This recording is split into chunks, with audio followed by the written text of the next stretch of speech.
Good day, sir. How are you? Good day. Nice to see you again. Welcome to the home. How's fellow things? rider of the wilderness. That's right. I look forward to your books because it helps me deal with the winter and prepare for the next riding season. Yeah, well, there's a certain element of consolation that I'm glad to share in that sense, in that I have a friend right now who's laid up, for instance, in the hospital and that, and I sent him a copy of the book because he's another motorcycle rider. I said, this, not to remind you of what you're missing, but to re-inspire you for the future. And a comparison like that, or in wintertime too, to read these stories over, at a time when you're not able to take part in those activities. Far and near is this book. And so this does stuff like your last book where you posted online and people would have access to this material. But talk about the idea of giving them a hard copy and essentially. Yeah, there's a satisfaction just in the doing of a craft, and putting words together is my oldest instinct, and trying to communicate in that way. Before I discovered drums, I discovered words, and consequently that became a lifetime ambition to try to share those things. So I do take pleasure in just putting them together, and especially since I kind of have the hybrid form of using photography and words to try to bring people to the places that have moved me, and talk about the people there and the experiences that I've had as a human being, as an audience of nature, and all of that sharing. But there is nothing compares to putting that into a real book, and hopefully this craft will survive, that people will always want objects to hold, because as much as I enjoy looking at the stories online and seeing the photographs, and they're nicely designed and presented, and I take a lot of care with the editing and so on, and the actual content, as you would say, remains the same, but the presentation is so much different. And one of the elements that I remark on in the foreword to the book is I want people to know care has been taken here, and when you've made something carefully like that, and music, one of the things that we try to hold on to and are desperately holding on to is presenting it as a physical object, combined with other graphic arts and with the art of making things. I remember it started the conversation in my head, at least in the late 70s and into the 80s. I kept hearing an awful lot about the disposable generation, and this was the generation where there was no care given to almost anything. And we're decades into that now. That's very interesting. And yes, we have absolutely seen the retrenchment of people in the artisanal word. That word alone, right, is a total counterpoint to what you're saying, because we discovered all that in food, and we had fast food, and now we have slow food. Right. And blogging, again, was supposed to be a disposable form of verbiage and communication, but now we have slow blogging, where people like myself take a lot of care into what we post online, and we post online for an audience that we hope is like ourselves and will care about these things and care about the caring that's been taken. Because in the end, isn't this really, this is just my own theory, but in the disposable context, so much was what it gave us. But what we've come to realize over time, that a life well lived is one where you can experience the experience of others and share it with others. Oh, man. What makes novels great? And yes, it might be possible to absorb those in an audiobook form. It doesn't have to be a thing of paper and ink and glue.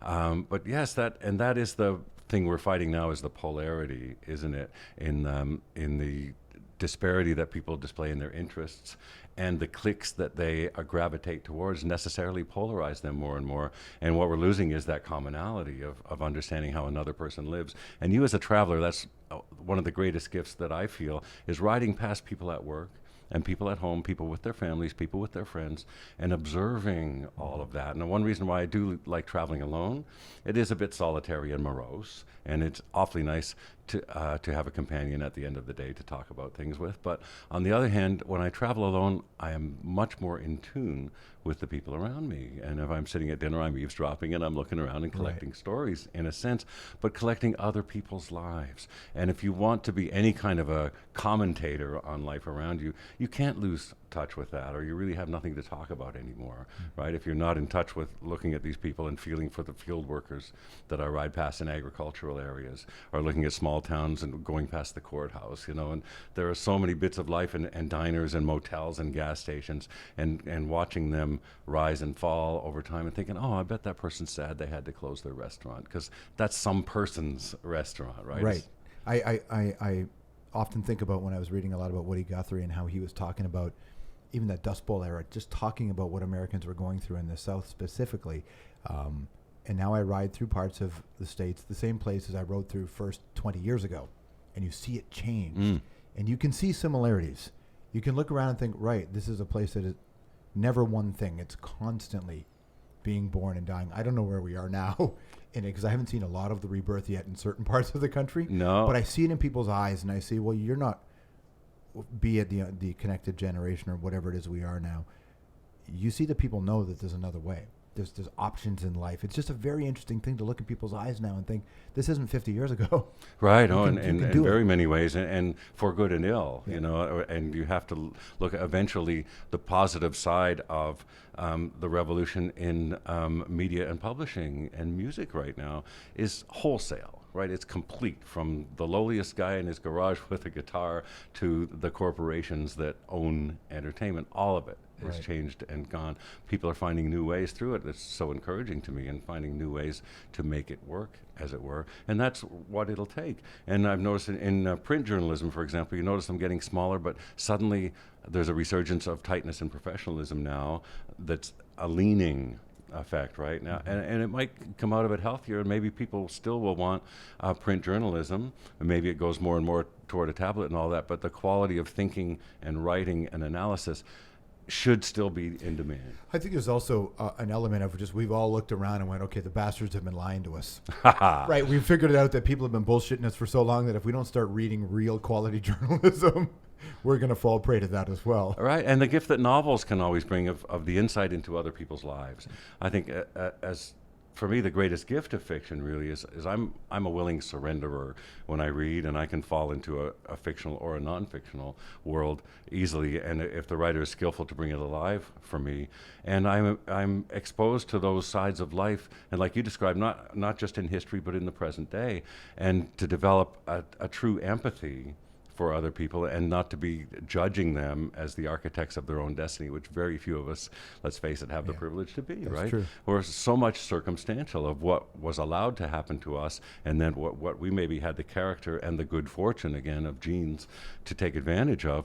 But for an awful lot of people, what's the one, be kind, for everyone you meet is fighting a hard battle. Is that forever true? That's from ancient Egypt, but is that forever true? Mm-hmm. Yes, look around at you instead, and it's so easy to be scornful and saying, oh, that homeless person, it's their own fault.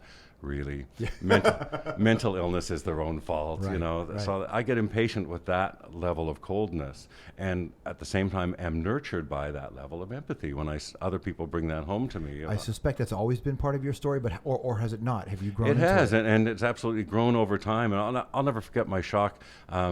Ties in with everything professionally, but in the 80s I used to ride my bicycle to shows. Right. And we were in Sacramento, and I was riding across town that day, and I saw two women with their kids standing on a street corner with a sign that said, "We'll work for food." In the 80s, I'd never seen that before. It's commonplace now, and I hope still as sad as it always was.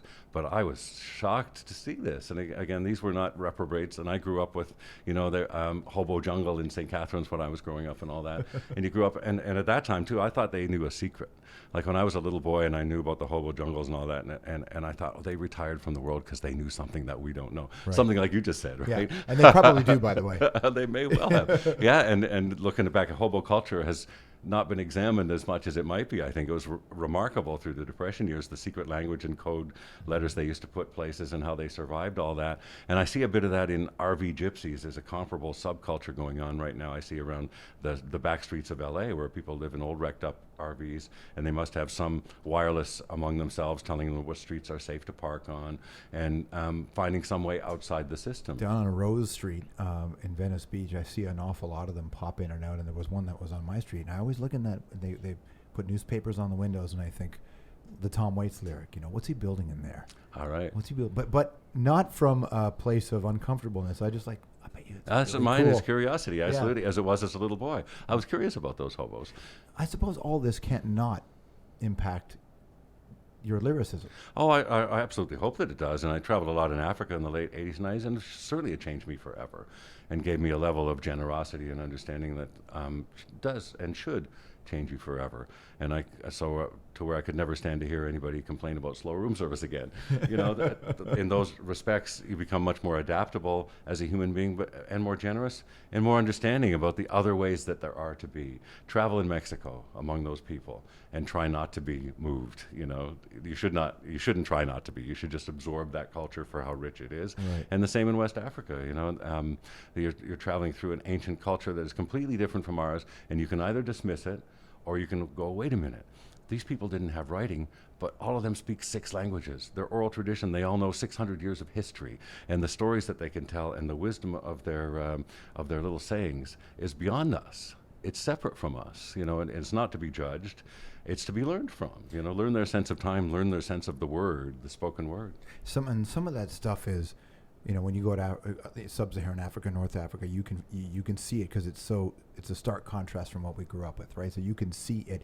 But in other places, let's say you're going on a road trip in mid-America, it's maybe not as obvious. No, the it things takes some to time. find.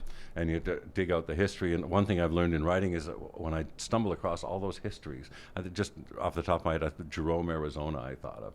That's a tiny little hillside dot of artist community now. But when you look back on it, there's that famous hotel that's not too. There's a whole mining camp, right? Yeah, that's right. It was and in the early 1900s, it was the wickedest town in the West, and they gave this list of all the terrible things that were happening there.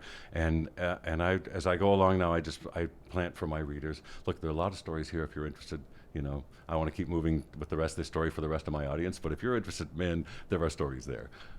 I just took my Airstream trailer through Jerome for the first time this summer, and I stopped and I went up to that town, and you read the history of how nasty some people were to each other, and there's always the good sisters that come in that try to save everybody, and it's this little microcosm of what we've always been as a people. And a continuity too. Last time we worked through Mississippi and Alabama, a lot of times if we do a show, typically you have a day off in a show. So I'm looking at the maps of between those cities, where can I go? Yeah. What kind of theme? And I thought, okay, I'm doing the Civil Rights Tour. And I grew up, I was a boy in the 60s seeing all those terrible things on television and in the newspapers, and the impact of it, and the commendable amount of change we've made since then, with room still to go, of course, but still. Yeah. And so I'm going to go to Selma, Alabama, and read up on those places and reconnect with that history that is all of our history and affects the world as it is now, and try to bring that back to life in a way that I can share it with the reader and say, here's why this mattered, here are the little things that matter, here are a few songs that matter, and this is the world that we have, and why these struggles continue, because there's a generation after generation that's far from the Civil War now and far from slavery, and maybe wants to make light of it or discount its effects on the country now, but in fact, you can't. You can't. What's the song that we should play? To connect you to that time. Gee, yeah. Southern Man, well, we were talking earlier about Nina Simone, and when I was looking into the songs of the South from like Johnny Mercer, Blues in the Night is a great lyrical sort of example, and then the earlier protests and all that, but the most powerful one I came on to, actually I'm going to switch, Strange Brew, I think, Strange Fruit. Yeah. That's the song. That's a pretty one. Strange Fruit, Nina Radio too. That's a pretty powerful tune. Mm. And for you, does a lot of what you witness when you go on these road trips and these journeys, do they connect to songs for you? Are you listening to music? Only in the most oblique way. I don't physically listen to music because I just find that there's an inner jukebox that goes on. And very often I will find a song in my head and I can't figure out why. And I had one going up through Utah one time where suddenly Bob Marley was in my head in Zion Train. Yeah. And I thought, well, I just passed the exit for Zion National Park, so it's nice to trace it. But other times you have no idea where the song came from. Are you just singing it in your helmet? But sometimes, on rainy days especially, somehow, there's something about the slow pace of riding on a rainy day that gets me singing, like Jeff Buckley's Hallelujah is a rainy day favorite, or Frank Sinatra's Everything Happens to Me, perfect rainy day song. But the great thing I've noticed about those is as soon as the road demands more attention, or as soon as traffic does, they go into pause. And it can be amazing, like minutes later, the song starts up at the same place. And so no headphones for you? The inner jukebox, no. It's same. Any activity I find is sufficient unto itself, and music listening alone, that's the other side of it. Yeah, if I'm listening to music, I'm listening to music. It's very Buddhist of you, though. I suppose. To be engagement. I'm fully engaged. And have you always been like that? Yeah. When you go on these journeys and learn these stories, and you're playing in the South, do you go back and tell the other guys in the band, hey, here's what I saw today? Are they asking you? Well, that's a beautiful part about it, indeed, is that when we see each other after 40 years together, we do have stuff to talk about, what we did on the day off. And always that's been the case because we'd always had different activities. Right. And I can remember in the 80s when I was riding a bicycle, on the day of the show, I'd ride around the cities, and I started fixing on the art museums. A perfect little location. They always have good bike parking. So I'd ride my bicycle around the town and then stop in the art museum and do a little tour around. And all of them are unique across the country because they were all established by philanthropists who maybe collected German expressionist paintings in St. Louis or African art in Portland. Right. And that treasure ends up in the local museum. So I was getting a really good art education, art history, and art critical education at the same time. And Getty shares that interest as well. So it was something I come in, oh, look at this artist I discovered today, or I just went to that museum and recommended him. So all along the way, there has been a path of fresh conversation for us. And last tour, particularly with the string ensemble with us. Those were new people to talk to every day. So before sound check, it became a social thing where we gathered upstage by the string riser and talked with them for a few minutes before we did anything. And it was a beautiful refreshment to the social world after all these years. Yeah, that must be really just an important part of it. I mean, the truth is, after 40 years, though, you'd think the refreshment could have come earlier. But 40 years is a long time. Well, I'm saying that it always has. Always has been that way. Yeah. When Rock and Roll Hall of Fame, which is obviously incredible, and we know the fan support for that. But when you think about R40 and the concept of the band is 40 years, are you the kind of guy that spends much time reflecting on that part of your life? Only in a cheerful way lately. Like proud to have done all that. You know, the Frank's not to think I did all that. And I was just visiting the ruins of Le Studio in Quebec, where we recorded from '79 so much of our most important work in the '80s. As Permanent Waves, Moving Pictures, Signals, Grace Under Pressure, a pretty important body of work for us, all done there, and now it lays in ruins. And I did a little tour around it recently, but I just felt lucky and grateful to have had all that. Yeah, on the one side, it's sad that it's gone, and it's especially sad to me that no rock band will ever enjoy that retreat, right? What it meant artistically and personally together, to work in the studio all day and then go play volleyball at night, you know, under the lights. Those kind of experiences were so formative, artistically and as a collaborative unit. So that part was sad, but on the other hand, when I look back now, I'm most proud of most recent work, and Clockwork Angels to me is a lovely plateau to be on right now, and Snakes and Arrows before it I like, and pretty much in decreasing favor, as it should be, right? Because I really do think that we got better and I got better, and naturally I like our more recent work better. Did I read once that you were disappointed in your performance in the Buddy Rich stuff, that you well, how could I not be? What are you talking about? And even Buddy himself said, look, I've never been totally satisfied with anything I've ever done, but I keep trying. Right. And for me, it was that kind. Yeah, it was tremendously difficult. So for you then, for a guy who everybody talks about in these glowing terms as you're, in that group of people who are the greatest of all time at what you do, do you go through that personal moment where you think, oh, something isn't clicking, something isn't right? Well, of course. I mean, like I said, if anyone's the master of drumming, Buddy Rich, and that was his analysis. Right. Never been satisfied with anything he's ever done. But that could also just mean you just don't enjoy. Oh no! And I'm saying I look back with kind of affection now, right. And even our earlier blundering work when we were experimenting crudely and learning to play our instruments, learning to write songs, learning to arrange songs. These are schools of study. You don't just know them. Nobody just knows them. Right. And I get impatient about that with prose writing too, right? So, I think I'll write a book. Really? It's not. Nothing can be undertaken that lightly. No amount of talent can make up for the knowledge of how to do it. Was it you were saying that the art is not in the writing, but it's essentially in the revision? Like that's the real difference? Different authors. I loved George Saunders, a very modern experimenter in short fiction, and he was asked about all the casual writing that fills our world and our ether right now. What's the difference between that and literary writing? And he said one word: revision. Right. Yeah, and you go back, and the same with my stories. Yeah, I start out by scribbling notes in a notebook and writing down things I want to remember, but later, as you know, I want to refine all that and learn about the history of it, try to weave that history into a way that's entertaining. If I'm going to describe a landscape, oh my, it's like a painter painting it, what it takes to imagine what the reader needs to know first. That's what I learned from the Elements of Style as the old-time handbook, of course. Strunk and White, and one of their major rules that I learned from it, there's a reader, I want him to feel the weather. I want her to see the sky. I want him to feel the emotion that I feel about this place, the magic that it has or doesn't. Well, that's beyond prose. That's also lyrics. That's songs. That's everything. Yeah, Right? it is, but it's the craft of it, and that's why I know that I have gotten better by design and all those things. And about drumming, I progressed on a certain self-perpetuated line, but it certainly didn't mean I know everything. Mm-hmm. And I started in the rock era as a rock drummer, so to go back to the swing era and a big band style drumming is a whole, and my teacher would have, it's a whole other thing. And certainly it is. And it's so worthwhile, though, to face the challenge of going back to it. And I studied with teachers, I still study with teachers now, because that's what it takes if you're going to be among the good ones. No one's going to use the best. Even Buddy Rich wouldn't use the best. Right. But if you want to be among the good ones, then it's incumbent on you. Yes, the world has allowed you this profession too. Okay, let's break it right down. If the world's going to allow you to hit things with sticks for a living, you got to work at it. Yeah. Right, and so to me, the teaching was an important part of that all along. I've had three major teachers since I started, and Peter Erskine as recently as a few years ago, whose teaching I'm still learning from. His predecessor, Freddie Gruber, whose teaching I'm still benefiting from. And the whole going into swing drumming, no, I didn't know everything about it, and no, it didn't come natural to me. But I worked at it, and when I did the most recent tribute concert, I chose a song, Love for Sale, that when I produced the tribute album in the early 90s, Steve Gadd had played on so beautifully, and it was absolutely my favorite piece of work.